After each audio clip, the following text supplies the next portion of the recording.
எல்லோரும் எப்படி இருக்கீங்க? நல்லா இருக்கீங்களா? எங்கள் ஊர் திருநாக்கடை பர்ச்சேஸ். நாங்கள் எங்கள் திருநாக்கடைக்கு போயிட்டு கொஞ்சம் ஜாமான்லாம் வாங்கிட்டு வந்தோம். இந்த மண் கப்லாம் ஒரு கப்பு 50 ரூபா சொன்னாங்க. ஆனால் வாங்கலை. அந்த விசில் எனக்கு ரொம்ப பிடிச்சிருந்துச்சி. ஆனால் 80 ரூபா சொன்னதுனால அதையும் நான் வாங்கலை. பார்த்து வச்சுட்டு வந்துட்டேன்.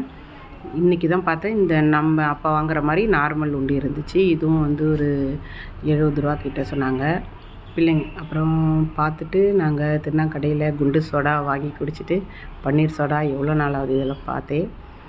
ரொம்ப ரேர் தான். அப்புறம் திருநாக்கடையில் இருந்துச்சு, ஜாலியாக வாங்கி குடிச்சிட்டு வீட்டுக்கு வந்தாச்சு. செம்ம மழை.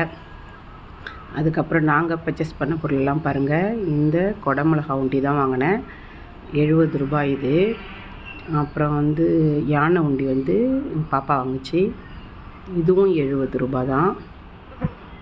எப்படி இருக்குது, க்யூட்டாக நிற்கிற மாதிரி யானை.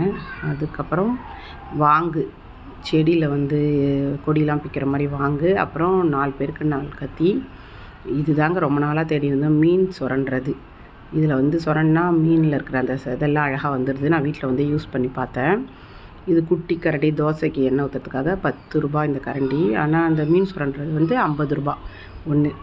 2 வாங்கினோம். இதில் கொஞ்சம் தக்கையாக இருக்கும். திருநாக்கடையில் வாங்கினா கொஞ்சம் நம்மளுக்கு ஈஸியாக கிண்டுறதுக்கு கொஞ்சம் ஸ்லோவாக இருக்குன்றதுக்காக இந்த தோசை திருப்பியும் ஜல்லிக்கரண்டியும் வாங்கினோம். இதுவும் 50 ரூபா. அப்புறம் இந்த க்யூட்டான வாளி அழகாக இருந்துச்சு. நாங்கள் மறுநாளே பொங்கல், சாம்பார், வடை எல்லாம் வைக்கிறதுக்காக யூஸ் பண்ணோம். அந்த வீடியோ நான் போடுறேன். இது 140 ரூபா ஒரு வாளி. இது தாங்க நாங்கள் வாங்கின திருநாக்கடை பர்ச்சேஸ். உண்டியை வாங்கிட்டு காலியாகிட்டுன்னு வரக்கூடாதுல்ல, அதனால் காசு வாங்கின்னு வந்தாச்சு. உங்களுக்கு பிடிச்சா லைக் பண்ணுங்கள்.